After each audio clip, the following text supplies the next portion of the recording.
Hurry into Old Navy tomorrow and Sunday to get jeans for the whole family on sale. Just $15 for adults, $12 for kids. Plus, starting tomorrow, redeem your Super Cash to save even more at Old Navy and OldNavy.com. Super Cash valid 6/3 to 6/11. Jeans valid 6/3 to 6/4. Select styles only.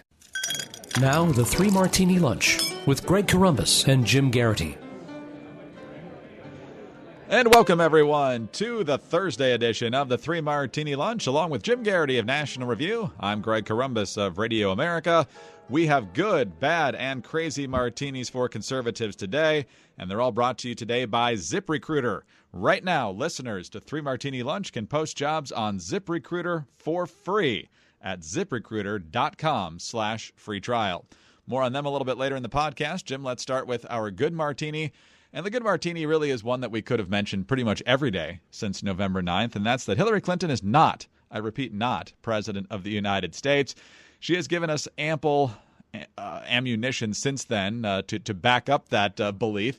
There's certainly no shortage of criticisms that we've offered on President Trump since then, but Hillary Clinton's refusal to accept the reality that she lost fair and square is bordering on delusional now, Jim, and her latest effort to do so happened at a tech summit, which is kind of ironic given the issue that dogged her throughout the presidential campaign. But Hillary Clinton, the last time she was talking with Christiane Amanpour, mainly blamed the Russians and Jim Comey. Now she's actually expanded things a little bit. First of all, she talked about how the email scandal really was no big deal, even though she'd never, ever do it again. This was the biggest nothing burger ever. It was a mistake. I've said it was a mistake. And obviously, if I got to turn the clock back, I wouldn't have done it in the first place. But the way that it was used was very damaging. I'd love for someone to ask her at some point why she thinks it was a mistake. Jumping off on that, she blames the media for making it a bigger deal than it should have been, especially those rabid conservatives at the New York Times. I know you had Dean Baquet here from the New York Times yesterday, and they covered it like it was Pearl Harbor. And then in their endorsement of me, they said, this email thing, it's like a help desk issue. So it was always a hard issue to put to bed, but we put it to bed in July, and then it rose up again. And then if she could only have channeled Jan Brady's voice, Jim, collusion, collusion, collusion. How did they know what messages to deliver? Who told them? Who told them? Yeah. Who were they coordinating with or colluding with? There's all these stories about, guys over in Macedonia who are running these fake news sites. The Russians, in my opinion, and based on the intel and counter-intel people I've talked to, could not have known how best to weaponize that information unless they had been guided. And now Hillary Clinton in a nutshell. Look, I take responsibility for every decision I made, but that's not why I lost. Jim, some people deal better with reality than others. She's not one of them. This was a tour de force of excuse making. You didn't even mention the best part, Greg. I really felt very bad. I don't know if this is kind of late breaking news, but Debbie Wasserman Schultz and everyone at the Democratic National Committee really badly burned yesterday by a flamethrower. Oh, yes. 3rd-degree burns, and definitely need treatment for that. The fascinating aspect of it is, you're right, she blames just about everybody except herself, almost literally saying it's not my decision-making that did that. Again, apparently all of her maps don't have the state of Wisconsin on them. But she says, she goes off, and so there's this gentleman by the name of Andrew Theroux, who was the director of data service for the DNC last cycle. And he gets onto Twitter, and he starts swearing up a storm. The accusations are bad wording, bad word. And I hope you understand the good that the DNC data folks did. And he says, I'm not willing to let my people get thrown under the bus without a fight. The 2 most interesting tweets that he deleted quickly after putting them up there says, all that said, the irony of her bashing DNC data, our models never had Michigan, Wisconsin, and Pennsylvania looking even close to safe. Her team thought they knew better. Nice. I mean, this is, this is the Sharks and the Jets. Breaking on the Democratic side, they're ready to rumble and throw down. This is the airing of the grievances, and it sounds like this guy at the DNC, if he's telling the truth, he's got a really fair gripe. The other fascinating thing is when she says the DNC was underfunded. As I mentioned in the Morning Jolt today, look, you add up what Hillary and her super PACs had, and spent, and what Trump and his super PACs had, she had a $400 million advantage. No candidate running for president has ever had a funding advantage like that. So the idea that she lost because the DNC was underfunded was just ridiculous. Then I went back and I looked up the numbers. She had more than twice as many field offices. She had about 3 times as many paid staffers in the state of Ohio. We were just there, Greg, right? You, me, and everybody listen. We just watched this election. We were hearing throughout 2016 how much better the Democrat ground game was, how much better their data was, how much better their get out the vote operations were going to be, and that the Republicans, Trump had done almost nothing in this. He was putting it all in the hands of the RNC, and Reince Priebus was doing the best he can with what he had. And, the Democrats would say, we have built the state-of-the-art Ferrari Testarossa of get out the vote systems. And the Republicans were like, yeah, we think this Ford Pinto is going to hold together. It's got a lot of duct tape, but this thing's going to do okay. And lo and behold, it did. Now, why did that happen? At some point, you got to point to the candidates. But, she doing that would mean she'd have to give up on this. I think the more she talks about this, Greg, and the more she talks about how it's not her fault, I can't help but have this sneaking suspicion that she does have an interest in running again in 2020. My understanding, the best way to summarize everything, Greg, is to say that after acquitting herself, she has announced that she will never stop searching for the real loser of the 2016 election. Now, she apparently said yesterday that she was not going to run in 2020. You don't think she would lie to us, do you? Well, her point, how did those foreigners know to coordinate this message? Well, they clearly had to be colluding to paint Hillary as untrustworthy, right? That's the only way you could come up with a message like that. So, what story that came out, regardless of how the information was acquired, wasn't true? I'm sure we could go back and find something, but look, there are lots of little stories that I mean, she denies saying we're going to get the filmmaker to the family of those slain in Benghazi. I guess you could say that's disputed, but let's say none of us who know that find that the least a bit implausible or inconsistent with the statements she made back then and the overall messaging of the administration. So, right. And then to a lot of people, that was the thing that stuck in their craw. You just don't lie at people's funerals. That's generally kind of a basic threshold there that she flunked. It's a good policy in life, I think. But in terms of the DNC, but don't lie in general, but really don't lie at the funeral. Right? Yeah, but the DNC emails, the Podesta emails, nothing in there has been refuted. Just how they were acquired seems to be the biggest thing. So Hillary Clinton still in denial. There's a lot of stages to go after denial. So Jim, this is going to take a while, I think. But Democrats might have good news later on in our 3 Martini lunch today, but we got to wait for that. For now, we go to the bad Martini. And Jim, we still think that later today we're going to get good news on the president's announcement regarding the Paris Climate Accords. He campaigned that he would withdraw the United States. We heard from anonymous sources, and we know what those are good for. Just yesterday that the United States was going to withdraw. And from what we're hearing today, at least I'm hearing that a lot of the right people that we would like to be invited to this ceremony is a good indication that he's probably going to do that. But in addition to the fact that somebody at the White House clearly jumped the gun on Wednesday, and then other people had to come in and say, well, no, actually, no decision has been made. And even Trump tweeted, we're going to have a decision in the next few days after the anonymous source came out. There's apparently been a flurry of lobbying from within the administration, inside the president's family, among his counselors, because there's a lot of internal division over this. You've got folks like Scott Pruitt at the EPA and Steve Bannon who say, absolutely, we need to withdraw.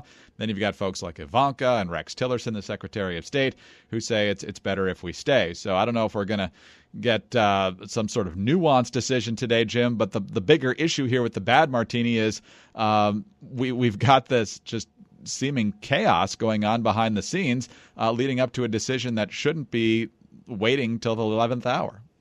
Yeah.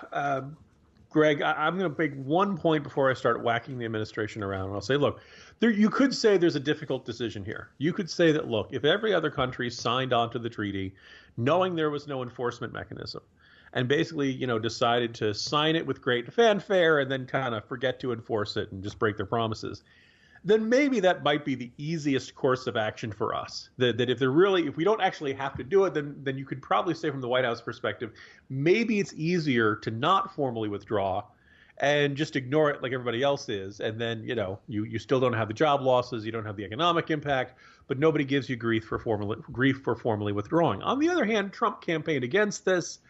He's tweeted in the past he thinks global warming is a hoax. So the idea of staying in Paris Accords, it would be kind of surprising for this. And so you're right. We had this strange confusion yesterday. And a couple people had speculated that, this is his staffers attempting to kind of box him in. Trump hasn't actually reached the decision, but they leaked that he has made the decision one way, feeling like that will create pressure on him. If you're doing that, you're probably you're a bad staffer. You really shouldn't do that. You really should not go out and put out false information that President Trump has, decided on X if he has not actually decided on X, because the president should make the decision. Now, the second thing, this is a really weird little detail in the Politico story today, Greg. Steve Bannon and Scott Pruitt have sought to outsmart the administration's pro-Paris group of advisors, including Trump's daughter Ivanka, who are hoping the president could be swayed by a global swell of support for the deal from major corporations, U.S. allies, Al Gore, and even the Pope.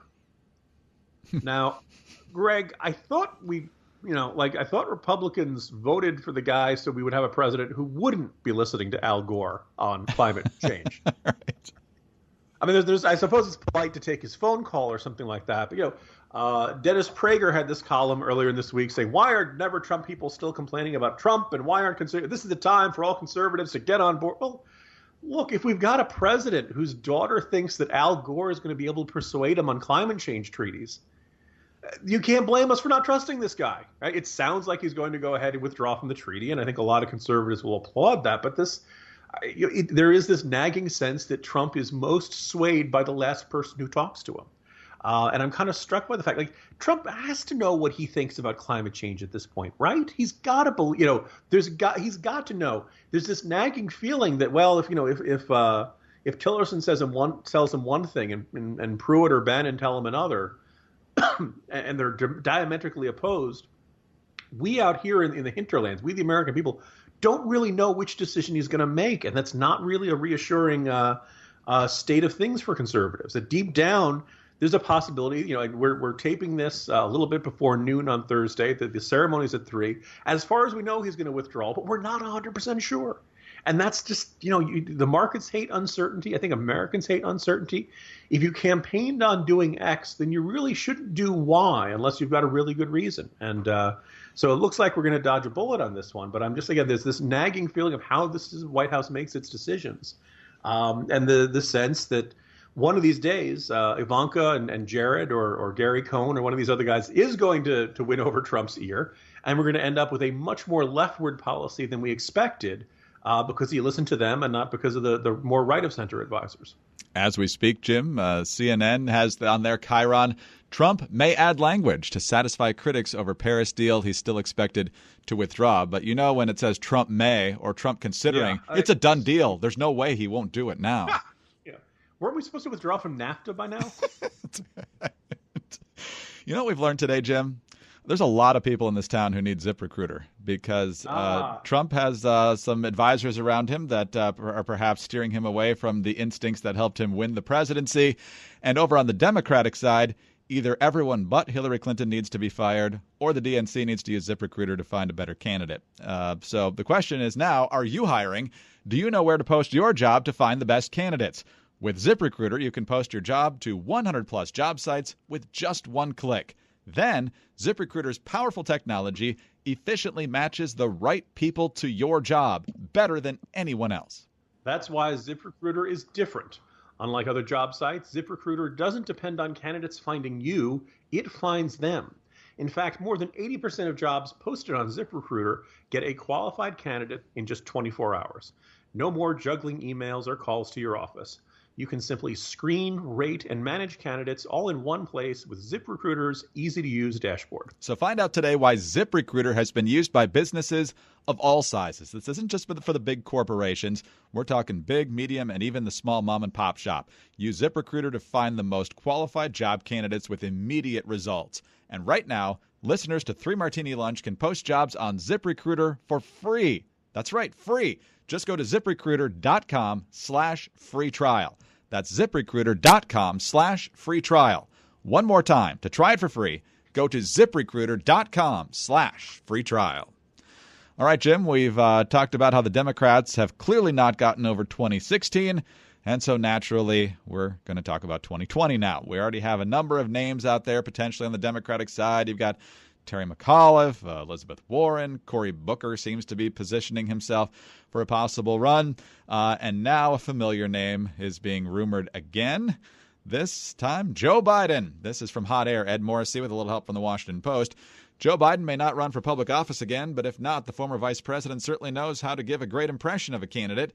The Washington Post reports that Biden will launch a new political action committee looking for candidates in next year's races to compete against the GOP's dominating position on the national stage. The PAC won't be organized for a Biden candidacy yet. Anyway, to the Washington Post, declaring it's time for big dreams, former Vice President Joe Biden is prepared to launch a new political action committee on Thursday, a move certain to stoke more speculation about whether he plans to mount a 2020 challenge to President Trump.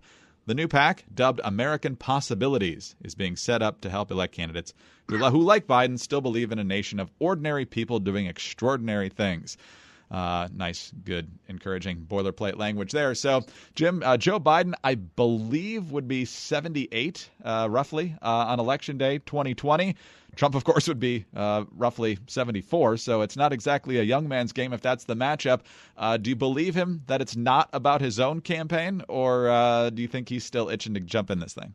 Well, for starters, he's got to know how this looks and how this is going to set off a round of speculation about whether he wants to put his hat in the ring again. Greg, I just want you to picture a Democratic debate stage in the fall of 2019 featuring former Vice President Joe Biden, former nominee Hillary Clinton giving it one more shot, Massachusetts Senator Elizabeth Warren, Vermont Senator Bernie Sanders. Is this a Democratic campaign field or a sequel to Cocoon? And then like Cory Booker, right, as the kid's sidekick or something like that. It really is very strange. And if you're, the Democrats don't have to take our advice. They certainly, can point out that we look at the world very differently than them. But man, I'd like to see some fresh blood. I really can't. You got to wonder how strong the party is. If it's, most of its, not only is most of the leadership quite long in the tooth, shall we say, once we throw Nancy Pelosi and Chuck Schumer in there. Maybe it is time to turn the page. They always thought of themselves as the party of new ideas and fresh faces and looking at tomorrow and don't stop thinking about tomorrow. And JFK, Bill Clinton, there was always this vibe. No, we're the young party, right? We're the hip, cool party. We're the utterly insufferable party. But and Democrats were the grumpy, the Republicans were the grumpy old men. Well, here we are, and it's been really tough for any rising star to get that much attention or to kind of develop their own persona and following in the party. It's one of the great ironies that two of the exceptions are among the fairly long in the tooth in Elizabeth Warren and Bernie Sanders. Obama certainly dominated the stage during his presidency. Hillary obviously has been a major factor in Democratic politics going back to 1992, and there just isn't that much media oxygen for somebody to come along and kind of burst. I mean, by the way, notice, Greg, we're not hearing any discussion of, hey, why doesn't Tim Kaine run in 2020? Right? I mean, a good portion of the listeners just totally forgot. Oh, that's right. Tim Kaine was on the ticket. I was thinking of the other, Julian Castro, the former mayor of San Antonio. Everyone expected he was going to be Hillary's running mate. He was going to be the Latino Obama. He went into the Department of Housing and Urban Development, as far as anyone can tell, disappeared from the earth. As I observed that it's now June 1st and we've not heard about any significant Ben Carson scandals, the Department of Housing and Urban Development is the cabinet equivalent of the Witness Protection Program. You go into it and no one ever sees you again. So that's where the Democrats are right now. So it's not surprising, attention returned to Biden. He's at least somewhat charming and I think widely liked in the party. You could kind of see him really giving it to Trump in a very interesting way. I think if I were the Democrats, I would want somebody new and different to kind of come along and turn people's heads and get a real sense of this is a party that's not willing to put aside the old debates and offer some sort of new solutions to the country's problems. But they never listened to me before, Greg, so I don't understand why they would start now. Well, if Wilford Brimley gets in, we know it's a Cocoon remake. I think he's pretty much the only one. What's that? Quaker Oats. It's a good thing. healthy thing to do and a tasty way to do it. Yeah, he was. I think he's the only one left alive from that movie. And secondly, there were 17 Republicans who wanted to replace Obama. What's the over/under on Democrats in 2020 getting in this thing? I mean, we haven't even gotten to the celebrities, right? I mean, if you are George Clooney or Mark Zuckerberg or The Rock, who I think David French would endorse, even if he was a Democrat. Why not? Trump just became president, right? A celebrity running for president isn't silly anymore. So, I mean, you're going to need, Republicans had to do it in 2 shifts for their debates. My guess is the Democrats might have 3 or 4. Tune in Saturday, Sunday, and Monday for all 3 nights of the first Democratic debate. We all know they're going to clear the field for Kanye. He said a long time ago he's running in 2020. Yes, so. Make America gold again. Oh, Jim. Can't wait. Actually, yeah, I can wait. Talk to you tomorrow. Jim Garrity of National Review. I'm Greg Corombos of Radio America. Thanks for being with us today. And don't forget to visit our friends at ZipRecruiter. Remember, right now, listeners to 3 Martini Lunch can post jobs on ZipRecruiter for free at ZipRecruiter.com/free trial. Join us Friday for the next 3 Martini Lunch.